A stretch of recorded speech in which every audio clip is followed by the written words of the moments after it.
ओंकार।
कोई भी ऑपरेशन के लिए एनेस्थेसिया यानी निश्चेतन दिया जाता है। तो निश्चेतन करके ऑपरेशन होता है। तो मृत्यु भी एक निश्चेतन है, जहां एक ऑपरेशन होती है, एक काया से दूसरे काया में जाने की, प्रवेश करने की क्रिया। ये जो निश्चेतन होता है, जिसको हम मृत्यु मानते हैं, वो भी एक निश्चेतन है, वहां भी एक ऑपरेशन होता है। और ये निश्चेतन का अच्छा निश्चेतन होता है जो ये सांस रोकने का अभ्यास करते हैं। अच्छा मृत्यु होता है, मृत्यु का हम वर्ण करते हैं, वो एक ऑपरेशनल क्रिया है जहां हमारा आत्मा ट्रांसप्लांट हो रहा है, एक काया से दूसरे काया को जाने वाला है या यहाँ से छूटने वाला है। तो इसके लिए पर्याप्त सांस रोकने का क्रिया प्रैक्टिस करने से क्या होता है, वो आराम से हो जाता है।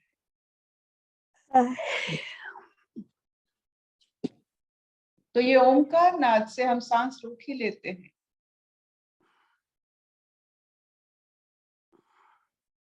जितना हम सांस रोक सकते हैं, ब्रीदिंग कैपेसिटी, ब्रीदिंग रिजर्व, ये सब बढ़ा सकते हैं, उतना अच्छे से मृत्यु को हम वर्ण कर सकते हैं। आत्मा ट्रांसप्लांटेशन होता है मृत्यु में। ये छोटी छोटी, अब देखिए, छोटे छोटे ऑपरेशन के लिए निश्चेतन चाहिए होती है, इतना बड़ा ऑपरेशन मृत्यु तो चाहिए।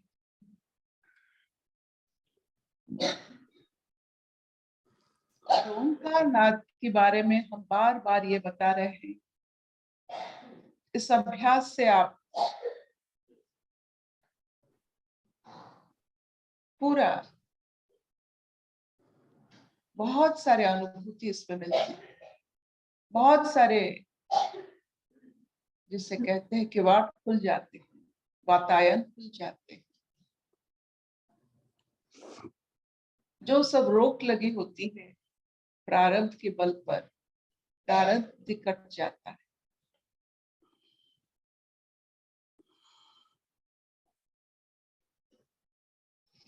तो आज का 73rd श्लोक का कल पूछ रहे थे कृष्ण जी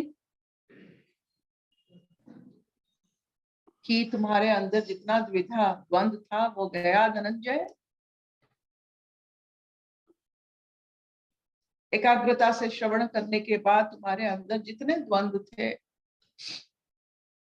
जितना धुंधला नजर था, श्रवण करने से, एकाग्रता से वो सब चला गया। इतने समय के बाद जीवात्मा बोल रहे हैं, अर्जुन जी बोल रहे हैं, अर्जुन मतलब ऑल परफेक्ट, ऑल प्योर।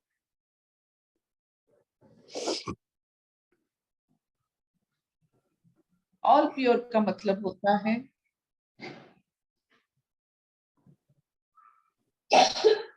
अपने अपने मन को वो चलाते नहीं, सच्चाई को परखने की। जैसे उनका एक बड़ी बात, जब वो मछली की आंख में तीर मारने वाले हैं, तो वो जो पानी में, वो स्थिर पानी में अस्थिर मछली को पकड़ना, अगर अस्थिर पानी होता, स्थिर मछली को भी नहीं पकड़ सकते हैं। वो स्थिर पानी उनका मन है, जिसमें वो कोई भी अस्थिर चीज को पकड़ सकते हैं, उसे मार सकते हैं। स्थिर मन में आपको सब कुछ नजर आता है, अस्थिर मन में स्थिर चीज भी नहीं नजर आता। ये अर्जुन, तो इसीलिए अर्जुन का नाम होता है स्थिर मन, साझा मन, साफ मन। कोई भी अस्थिरता को पकड़ सकते हैं, इसीलिए वो अर्जुन है। इसीलिए वो गीता की श्रवण करने वाले, इसीलिए उनका मित्र कृष्ण है, इसीलिए वो युधिष्ठिर के भाई है। उन्हीं की इस वजह से इतना सारा आशीर्वाद, साफ मन, एकाग्रता, श्रवण शक्ति।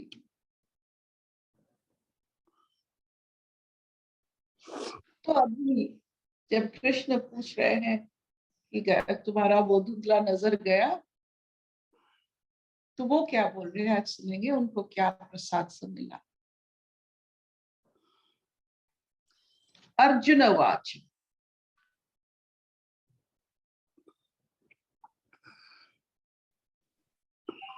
नष्ट मोह, उनको क्या क्या मिला।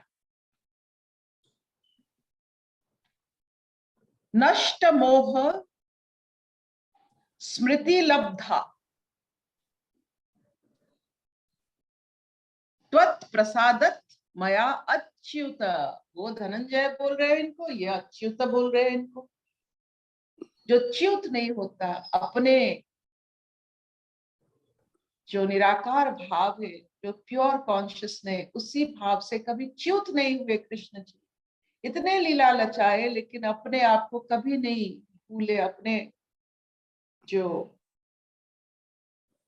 परमात्मा का। इसीलिए उनको 16 कला विशिष्ट पुरुष माना जाता है, संपूर्ण पुरुष माना जाता है, संपूर्ण जीवात्मा का आकार माना जाता है। वो पूर्णता से भरे हुए, जो अपने पूर्णता को नहीं भूलते हैं, वो अच्युत है। जो देने वाले, जो पूर्ण को नहीं भूलते हैं, वो हर समय देते हैं, दाता है वो। जो अपने पूर्णता को भूल जाते हैं, वो भिखारी बन जाते हैं, सबको मांगते फिरते हैं। तो कृष्ण जी अच्युत है, भूलते नहीं।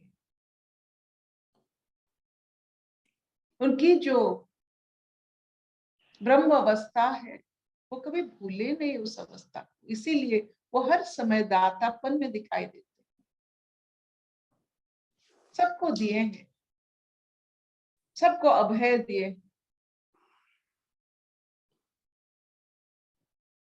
सबके साथ खड़े हुए हैं, मुस्कुरा रहे हैं। ये दातापन तो है।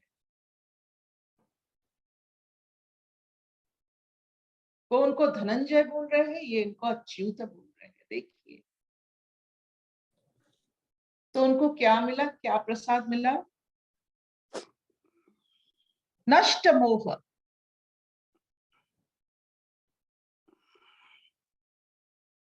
हम मोह में दिन में तारे देख लेते हैं।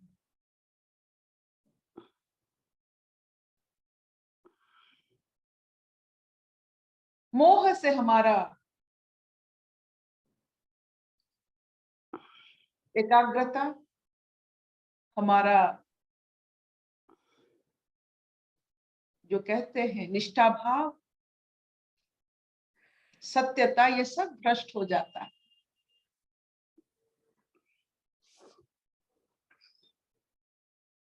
तो ये गीता वाणी से सबका मोह नष्ट होता।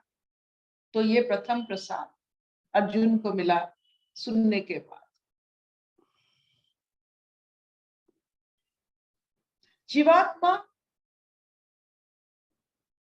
अगर घी जैसा होता है, परमात्मा स्वयं अग्नि, जब घी संलग्न हो जाता है अग्नि को, सो वो अग्नि बन जाता है। तो अपने आप को घी मानना, फ्यूल मानना। जीवात्मा जब तक परमात्मा का आधार ना माने और उनके साथ मिलने की कोशिश ना करे, हर समय कोशिश घी बनने का, अग्नि बनने का, हर समय कोशिश मंथन होने का, घी बनने का, अग्नि बनने का। क्योंकि घी अग्नि में जाने से घी अग्नि बन जाता है, जीवात्मा परमात्मा की संलग्न जाने से परमात्मा बन जाता है। ये जो भाव जिसमें है नष्ट मोह के संसार में, मुझे परमात्मा के संलग्न जाने के लिए घी बनना पड़ेगा। एक बार घी बन गए, 1000 साल आप घी बन के रह सकते हैं, लेकिन जब आहुति होगा तब अग्नि बनेंगे आप। दूध फट सकता है, मलाई जो बनता है वो खराब हो सकता है, लेकिन घी एक बार अच्छे से बन गया, उसे अगर आप मिट्टी के नीचे रख दे तो 1000 साल वो दवाई बन के रहता है, जब तक वो अग्नि के साथ नहीं मिलता है। तो एक बार हमें घी बनना है। और घी कैसे बनते हैं? मंथन से, संसारिक मंथन से घी बनना है, भगोड़ेपन से नहीं। घी नहीं बन सकते जब तक युद्ध नहीं होता है, जब जब द्वंद नहीं होता है घी नहीं बन सकता है। आहुति में व्यवहार नहीं हो सकते जब तक हम घी नहीं बनते। तो आहुति में अगर व्यवहार नहीं हुए तो जीवात्मा परमात्मा के साथ मिलन नहीं हुआ। अगर आहुति नहीं हुआ, अपने आप को आहुति करने की जो इच्छा है, मर मिटने की इच्छा है, अपने आकार से मुक्त होने की जो इच्छा है, यही आकार को माध्यम बनाकर आकार से मुक्ति, ये जो हमारी इच्छाएं हैं, ये सब आती है घी बनने से, मंथन होने से। चाहे वो शारीरिक मानसिक पीड़ा, ये सब चाहिए ये मंथन के लिए। अर्जुन ने कितने पीड़ा उठाए, पिता मर गए, एक पत्नी को सब शादी कर लिए, राजपुत्र होकर भी चारों तरफ जंगल में भटकते रहे, अपने 5 गांव मांगने में भी उनको नहीं मिला। फिर उनको सारे चारों ओर जाकर उनके जो सबसे उनके पास कोई धन नहीं था, धन के लिए कहां कहां नहीं गए। कितना दुख, कितना पीड़ा। अंत में लेकिन देखिए वो सब मोह नष्ट हो जाता है। घी बन गए हैं, अभी आहुति बाकी है। तो वो कितने श्रद्धा से बोल रहे हैं और भावपूर्वक बोल रहे हैं, सच्चाई से बोल रहे हैं, मोह नष्ट।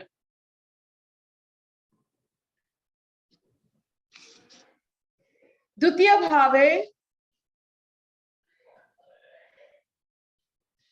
स्मृतिमय लब्धा में मेरा जो स्वरूप है उसे मैं पहचानने लगी। हर एक जीवात्मा में शक्ति का स्वरूप होता है, वो शक्ति होती है, वो परमात्मा का स्वरूप होता है। जब ये स्वरूप को आप पहचानते हो कि मैं शक्ति स्वरूपा हूं, परमात्मा का अंश हूं, अहम ब्रह्मस्मि,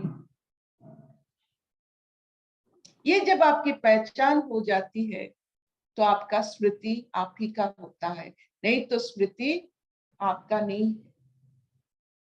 जितने चीज भी आप ये याद रखते हो उसका कोई मोल नहीं है। स्मृति वो है जब अपने आप को आप पहचान लेते हो कि मैं अहम ब्रह्मस्मि, मैं ईश्वर का अंश। अभी देखिए इतना सुनने के बाद अर्जुन जैसे साझा इंसान, अभी उनको लग रहा है कि वो ईश्वर के अंश है।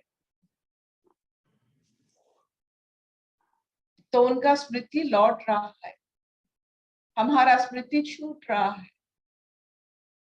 अपने आप को निशक्त मानना, शक्तिहीन मानना, ये सबसे बड़ा झूठ है। अंत तक, मृत्यु तक अपने आप को सारा शक्ति का भंडार मानना, शक्तिमय मानना, यह आपका स्मृति है। इस स्मृति से आपको आपका जीवन उपलब्ध होता है कि आप ईश्वर का अंश हैं। जितना ये स्मृति आपके साथ रहेगा, उतना आराम से, अच्युत भाव से आप इस संसार, क्या इस संसार में, दूसरे संसार में भी आप आराम से रहेंगे। द थर्ड आशीर्वाद, त्वत् प्रसादत।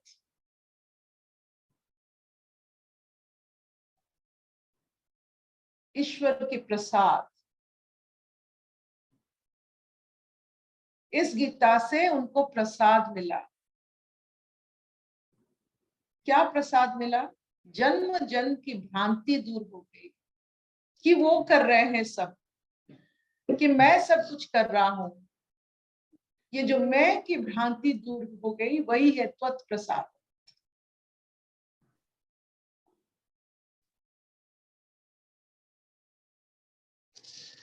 The next आशीर्वाद is स्थिता अस्मि. This is a third excellence.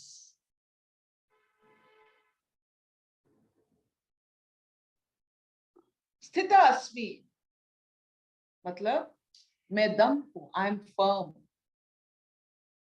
और ऐसा मेरे अंदर शक्ति है कि मैं ऐसा स्थिति में हूं, कोई भी बरसात आ जाए, भूकंप आ जाए, कुछ भी हो जाए, मेरा कुछ नहीं होगा। स्थिता अस्मि, मैं दृढ़ हूं। कुछ भी आ जाए संसार में, मुश्किल वक्त इंसान सख्त। This is a war cry. ये वॉर क्राई है। अर्जुन जब युद्ध में है तो उनका वॉर क्राई ये है, क्या है? स्थिति अस्मि, आई एम फर्म। देखिए, एक एक मंत्र है। संसार के युद्ध को जीतने के लिए, उसका मजा लेने के लिए, ईश्वर की बांसुरी बनने के लिए, ये आपकी सब दृढ़ता है। आपका यही सब एकाग्रता और श्रवण के कारण ये सब आशीर्वाद आप ही को मिलने वाला है, अगर आप इसको ठीक से सुने हैं। तो क्या है? स्थिता अस्मि, I am firm, I am ready, कुछ भी हो जाए। बांसुरी बन के रहूंगी, ईश्वर की जो लीला है उसका कर्म करते चलूंगी। I am ready. This is the third one.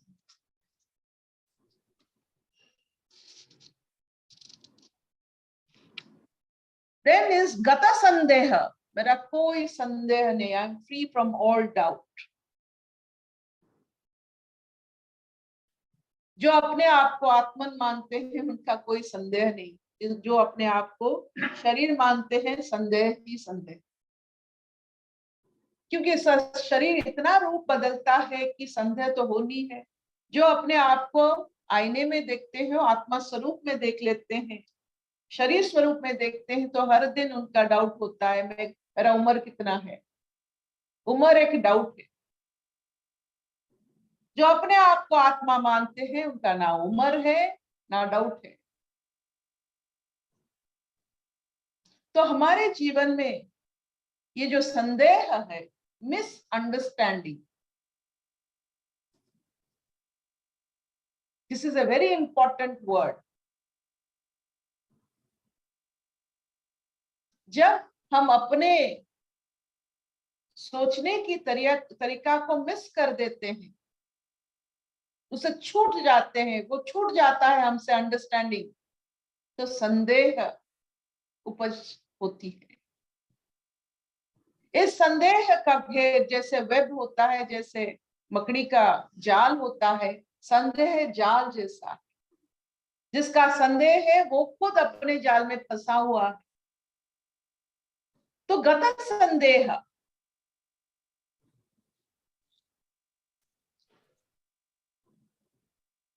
क्योंकि वो ब्रह्म ज्ञानी बन गए, अपने आप को आत्मा स्वरूप मानने लगे, तो संदेह किस चीज का? जो अपने आप को आत्मा मानते हैं वो कैसे संदेह कर सकते हैं किसी को? ना उनमें, उनके मन में वो जाल सृष्टि नहीं होता है।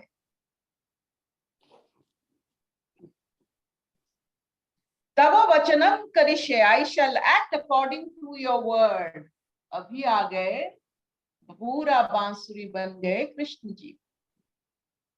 राधा को छोड़े बांसुरी छूटा, जीवन भर उनके कर्म के लिए अर्जुन बांसुरी बन गए।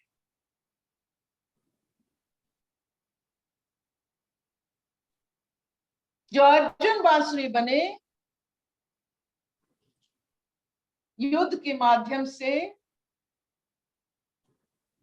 वो सत्य की, शांति की प्रतिष्ठा की।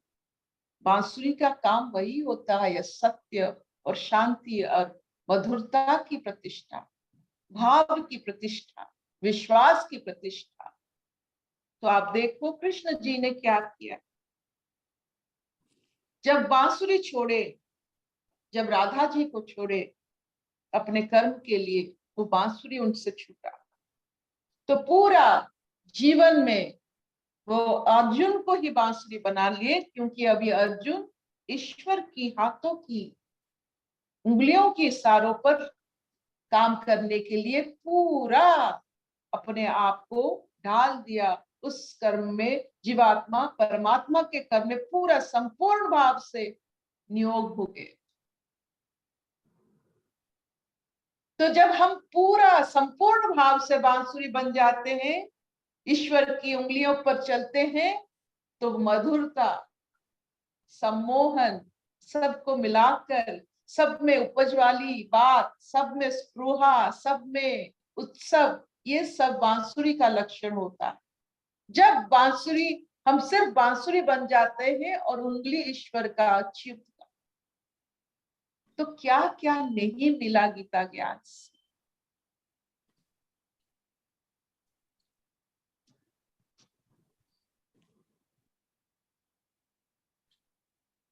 इसे कहा जाता है जीवन मुक्त अवस्था।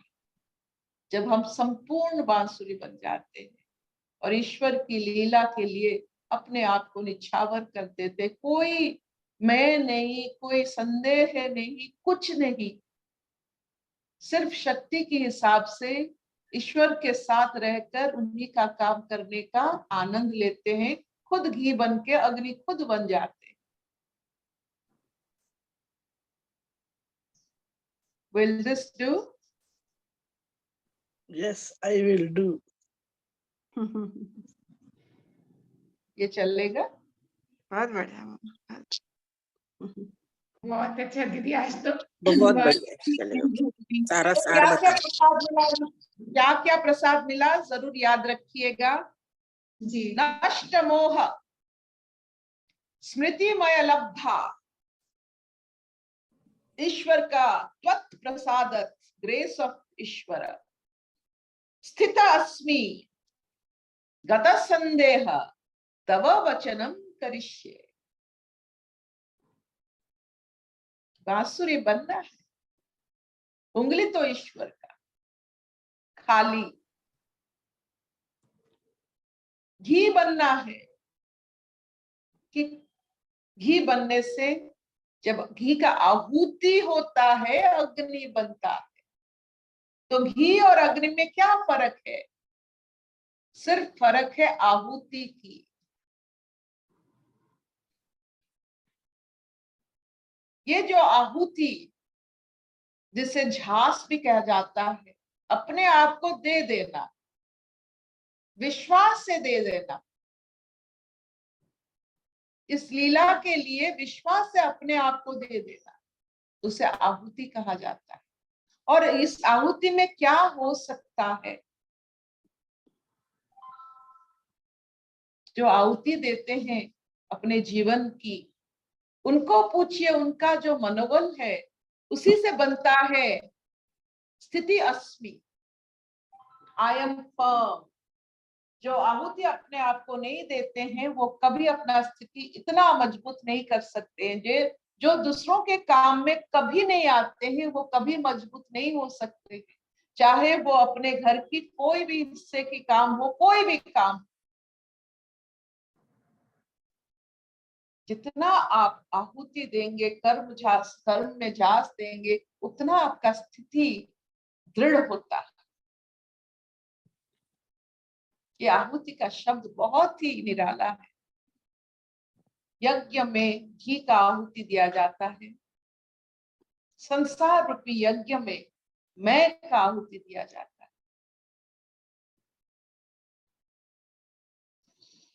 यं ब्रह्मा वरुणेन्द्र रुद्रमरुतः स्तुन्वन्ति दिव्यैः स्तवैः वेदैः साङ्गपादक्रमोपनिषदैः गायन्ति यं सामगाः ध्यानमस्थित्य तद्गतेन मनसा पश्यन्ति यं योगिनः यस्यन्तं न विदुः सुरसुरगणाः देवाय तस्मै नमः, देवाय तस्मै नमः, देवाय तस्मै नमः।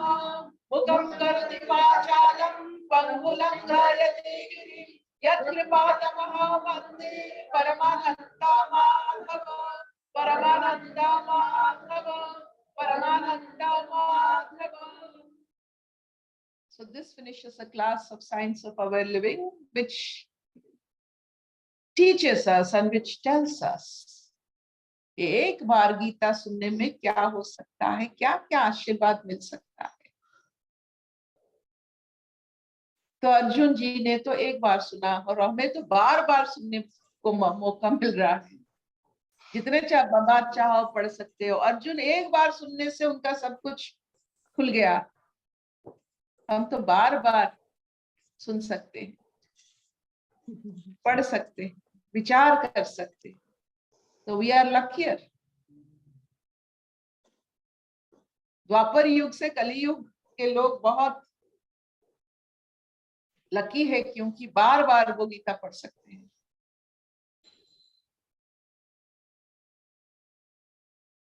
शबिनानी? हाँ धन्ना, बहुत बढ़िया हो गया। ऑल माँ, गुड मॉर्निंग, गुड मॉर्निंग। ठीक, अच्छा रीना? आज्ञा। पश्यन्ति दान्त घसन्ति। नमस्कार। जानी लीजिए, ମୁଁ ଜାଣିଲି ମା ଶୋଇଥିଲେ? हाँ ମା ରାତିରେ ଶୋଇଛନ୍ତି?